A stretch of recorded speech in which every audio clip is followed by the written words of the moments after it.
Hello, everyone. Welcome to day 20 of 30 Days of Prosperity.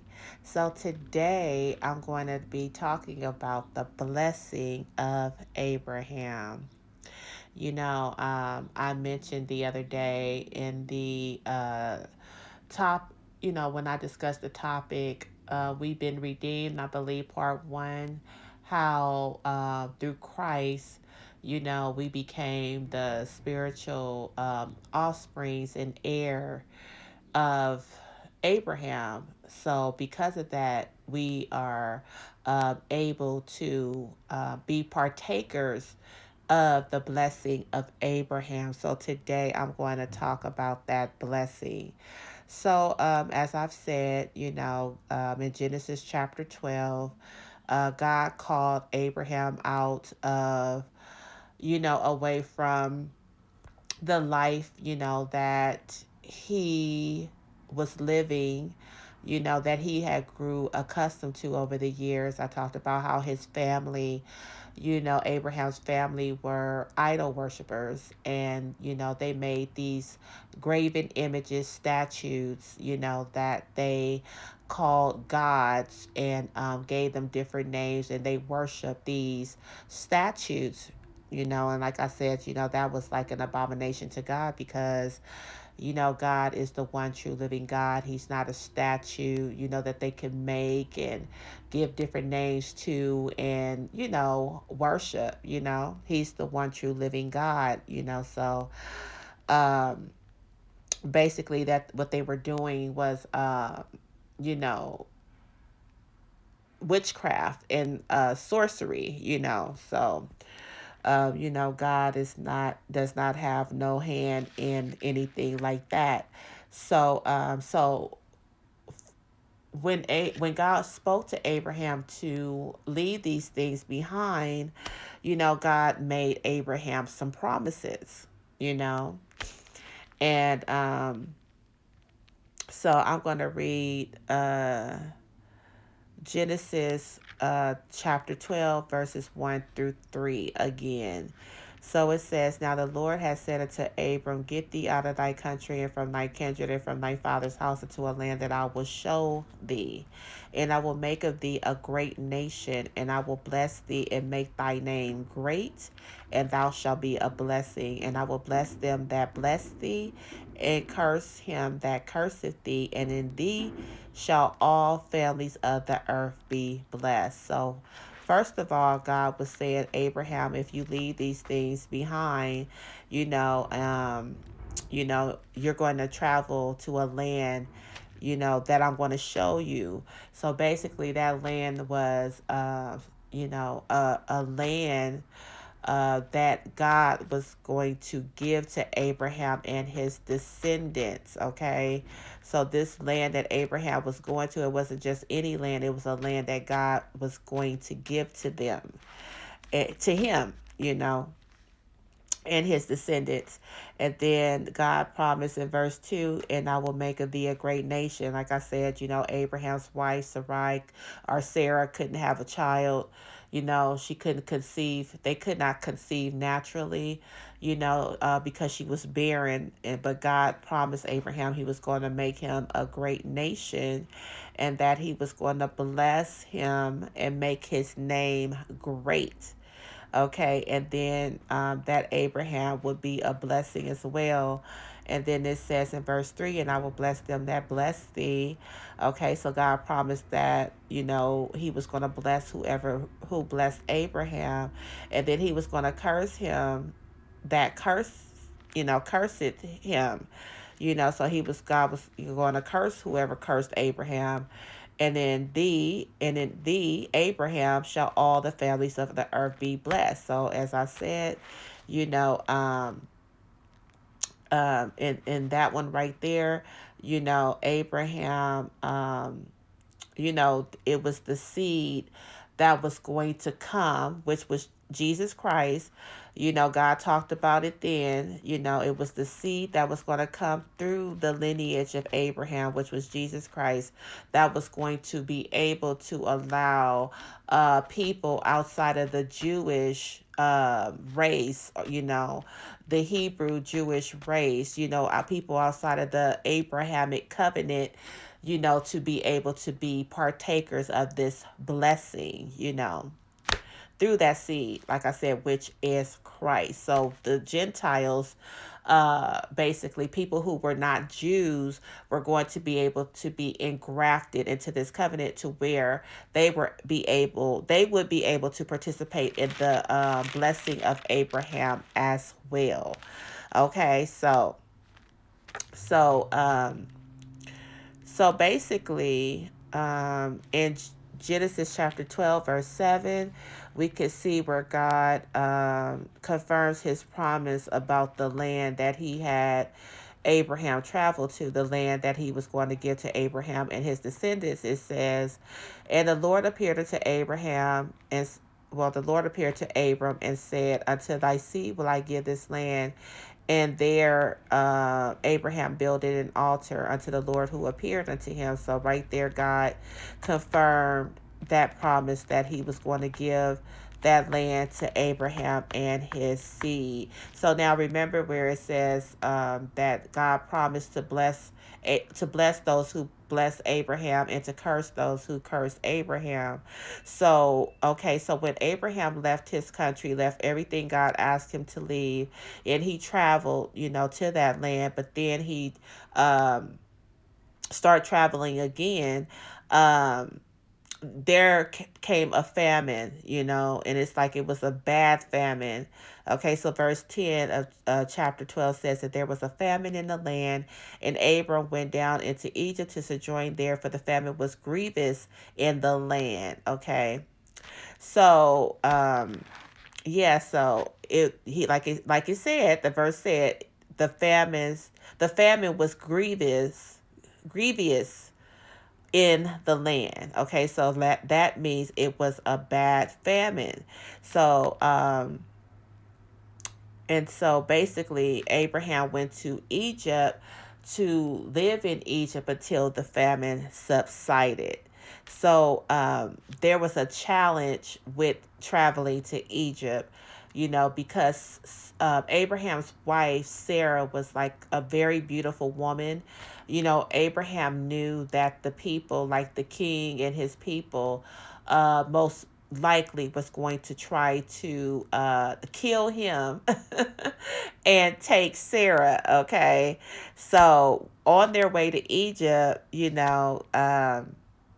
Abraham said to Sarah, don't, when we get there, tell them you're my sister, unless they kill me. So I'm gonna go ahead and read it. So it says in verse 11, uh, it says, and it came to pass when he was come near to enter into Egypt, that he said unto Sarai his wife, behold, now I know that thou art a fair woman to look upon. Therefore it shall come to pass, when the Egyptians shall see thee, that they shall say, this is his wife, and they will kill me, but they will save thee alive. Say, I pray thee, thou art my sister, that it may be well with me for thy sake, and my soul shall live because of thee. And it came to pass that when Abram was coming to Egypt, the Egyptians beheld the woman, that she was very fair. The princess also of Pharaoh, that's the king of Egypt, saw her. It commanded her before Pharaoh, and the woman was taken into Pharaoh's house. So look at there, exactly what Abraham said, exactly what Abraham feared happened. They took Sarah, and because they thought that she was his sister, they took Sarah and and took her into the king's house. So but look what happened in verse 16. It says, and he entreated, talking about the king, Pharaoh, and he entreated Abram well for her sake, and he had sheep and oxen and he asses and men servants and maid servants and she asses and camels. And verse 17 says, and the Lord played Pharaoh in his house with great plagues because of Sarah, Abraham's wife. So look, they took this man's wife, which he told them that, she was his sister. which she was because Abraham and Sarah, I know gross, but this is how they did it then back in these days, but Abraham and Sarah shared the same father but different mothers, okay? But Abraham married her, okay? So he didn't really lie. He just didn't tell, uh, the truth of the part of, her Sarah being his wife, but anyway, but like what God said, I'm going to curse those who curse you. So God plagued Pharaoh's house with great plagues because of Sarai, Abram's wife. In verse 18 says, and Pharaoh called Abram and said, what is this that thou have done unto me? Why didn't you tell me she was your wife? Um, why said you she is my sister? So I might have taken her to me to wife. Now therefore behold thy wife, and take her and go away. And Pharaoh commanded his men concerning him, and they sent him away, and his wife and all that he had. So look at that. God was not playing, okay? God was not playing. And he was confirming his word to Abraham, even though Abraham said, what he said about Sarah being his sister, still and yet, God was with Abraham, and God promised Abraham to bless those who bless him and to curse those who curse him. And so uh, Pharaoh had to let Abraham's wife go, and then he could not put his hands touch Abraham, because in some instances, back in these days, like some of these countries didn't care if the woman was the man's wife. If they wanted her, they would kill the man and take her. So in this case, excuse me, Pharaoh is saying, like, he didn't know, that was his wife. And basically he wouldn't have, so he say he would not have, took her, but God caused him to release Sarah back to her husband. So check this out. In chapter 13, it says, and Abram went up out of Egypt, he and his wife and all that he had, and Lot with him, his nephew, into the south. In verse 2, and Abram was very rich in cattle and silver and gold. In verse 3, and he went on his journey from the south even to Bethel, unto a place where his tent had been at the beginning, between Bethel and Ai. So basically, Abraham went back to the land where the land God promised to give to him and his descendants, where he pitched his tent before going into Egypt. So, and it says in verse 5, and Lot also, which went with Abram, had flocks and herds and tents. So, Abram and Lot came out of Egypt with great substance, okay? And like it said, Abram came out very rich in cattle and silver and gold. So basically, like I said, there go God confirming his promise to Abraham again, that he was going to bless him and bless those who bless him, and curse those who curse him. So Abraham, even in a difficult time, in what appeared to be a difficult, challenging time, with them taking his wife and having to go into Egypt, to escape a famine, Abraham came out on top, okay? And that was the blessing that God promised him back in Genesis 12, verses 1 through 3, at work in Abraham's life, okay? So there was another instance where Abraham traveled to another country, and it was like almost the same scenario as with when he went into Egypt, but this time it doesn't say that there was no famine involved. So Abraham and his wife um, went on a journey into a country named Gerar, okay? So Genesis chapter 20, verse 2 says that Abraham said of Sarah, his wife, she is my sister. And Abimelech, king of Gerar, sent and took Sarah. So here we go again. Abraham entered this country, Gerar, and then the king of this country, he told the king of this country that Sarah was his sister, and they took her. You know, yeah, like I said, she was a very beautiful woman. And I mean, obviously, before Abraham, connected with God, obviously he experienced this before, to where, this is what he had to say, because he knew they would kill him for her. Okay, so this king, um, he told this king, she is my sister, and this king did exactly as Pharaoh of Egypt did. They took her. Okay. So verse 3 says, but God came to Abimelech in a dream by night and said to him, behold, thou art but a dead man for the woman which thou hast taken, for she is a man's wife. And then verse 4 says, but Abimelech had not come near her, and he said, Lord, wilt thou slay also a righteous nation? Verse 5, said he not, Abraham basically, said he not unto me, she is my sister, and even she herself said, he is my brother. In the integrity of my heart and innocency of my hands have I done this. And God said unto him in a dream, yeah, I know that thou did this in the integrity of thy heart, for I also withheld thee from sinning against me. Therefore suffered I thee not to touch her.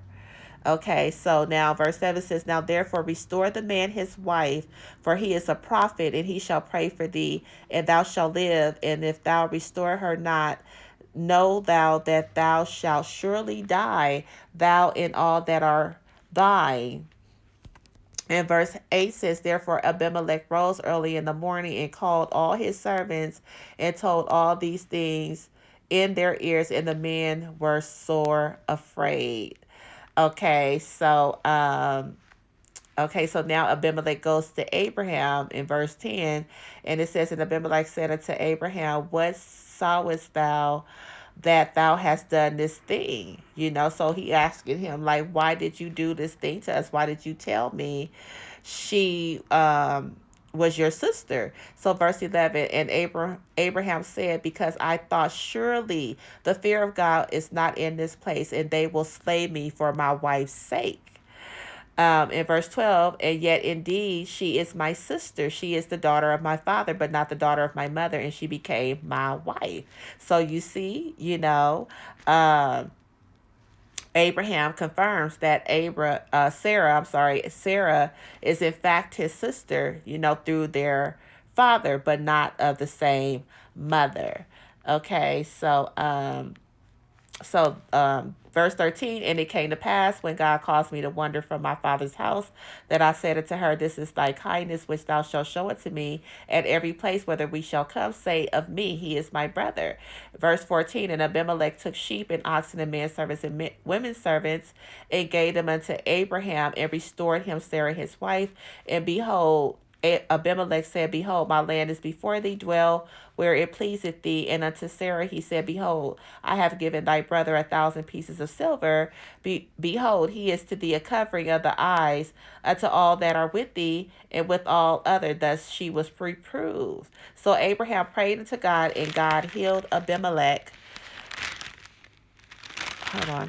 Healed Abimelech and his wife and his maidservants, and they bare children.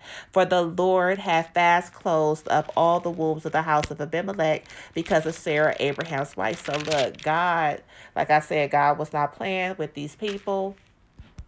He was with Abraham, and he promised Abraham back in Genesis chapter 12, I will bless those, that Abraham will be blessed, and he will bless those who bless him and curse those who curse him.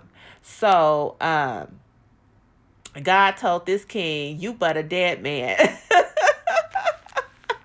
If he did not release Sarah back to her husband.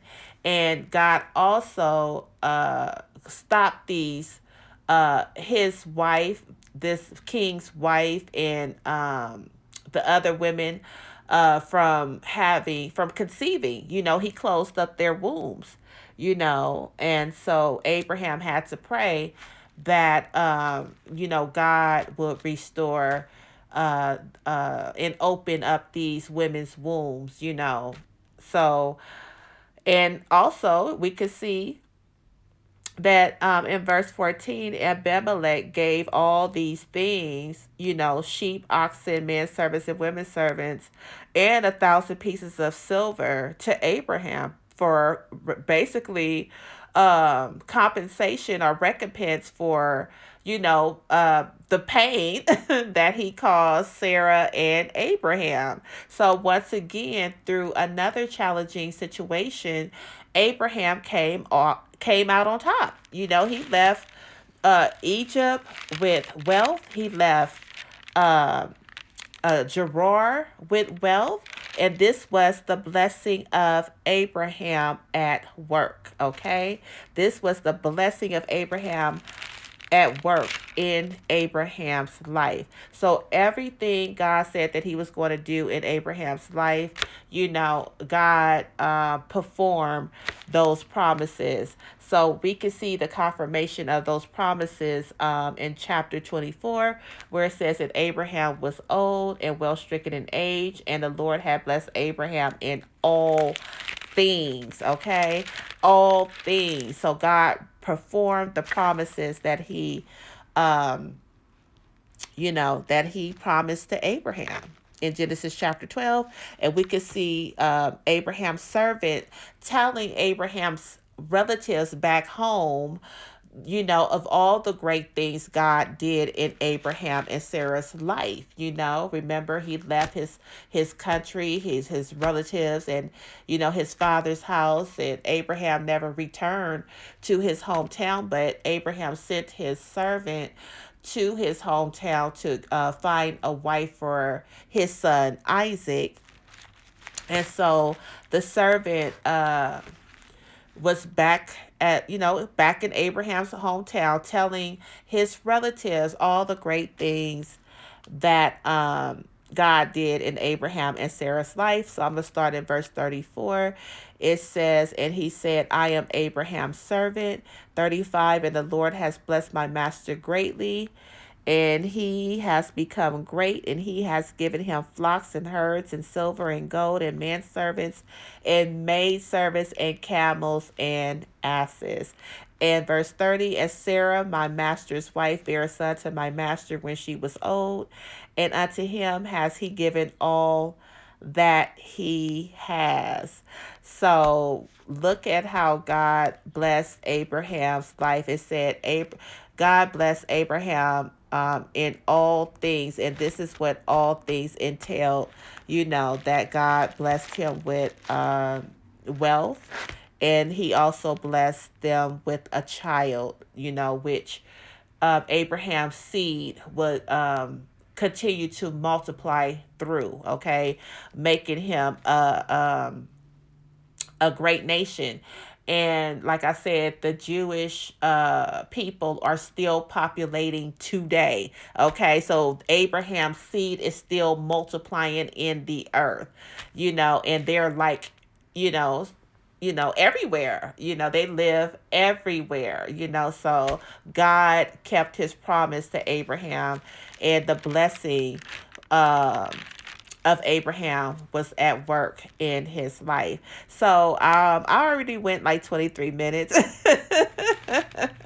I was going to talk about Abraham's son, Isaac and Jacob, but yeah, like basically the same thing. God blessed Isaac. The blessing of Abraham was at work in Isaac's life as well. You know, and yeah, so and yeah, Isaac experienced miracles because of it. Isaac's wife Rebecca, she was unable to have children, but like God said, that he was going to make Abraham a great nation. So in for God to make good on his promise, Isaac's wife had to have children, so Isaac went to God on his wife's behalf and he prayed, and God opened up her womb and she was able to get pregnant, and she had children. She had twins, uh, two boys named Esau and Jacob. Also God performed a miracle in Isaac's life. Isaac, it was a time of famine, and if you want to read about that, about Rebecca getting pregnant, that's in Genesis chapter 25. Also, it was a time of great famine in verse 20, in chapter 26, I'm sorry. And Isaac, like, basically was going through the same thing that his father did, but God told Isaac, not to go to Egypt, like Abraham did, but to stay in the land, you know where he was. So it was a famine, wasn't nothing growing, but Isaac did as the Lord said, and he stayed where he was. And it said Isaac in verse 12, it says Isaac sold in that land and received in the same year 100-fold. And the Lord blessed him. And it says, and the man waxed great and went forward and grew until he became very great, for he had possessions of flocks and possessions of herds and great store of servants, and the Philistines envied him. So look at the blessing of Abraham at work in his son Isaac's life in a time of famine, a grievous famine where there was nothing growing. God blessed him to sow in that land and reap 100-fold harvest. That's like the maximum harvest. And, and he, had great possessions. And the people, the Philistines, they envied him, because they see this man prospering when in a famine, and most likely what they were planting and doing were dying, so that was the blessing of Abraham at work. And then we could see the blessing of Abraham at work in Abraham's grandson, like Jacob, which was one of Isaac's sons. Jacob's father pronounced the blessing on him. That's a whole nother story within itself. I'm just trying to speed through. But yeah, but I'm just going to go to where the part where it talks about how blessed Jacob was. It says in Genesis chapter 30, verse 43, and the man increased exceedingly and had much cattle and maidservants and menservants and camels and asses. So Jacob was blessed, and he increased. It says he increased exceedingly. Okay. So he was blessed, and he also, that the blessing of Abraham was working in his life as well. So maybe one day I will do a teaching on that where I could just like talk about this more. But yeah, this is the blessing of Abraham at work. And the blessing of Abraham went to Jacob's son Joseph, who was very blessed as well, and it just went on, to the children of Israel, so it's a lot. But that same blessing that was at work in Abraham's life, and um his descendants' life, is the same blessing that we are able to be partakers of through Jesus Christ. That the blessing of Abraham, like Galatians 3 uh 13-14 says, that the blessing of Abraham might come upon us, through Christ. Okay. So we are blessed to be partakers of the blessing of Abraham. So that's all I have for today. I will talk to you all tomorrow for day 21 of 30 days of prosperity. God bless and take care.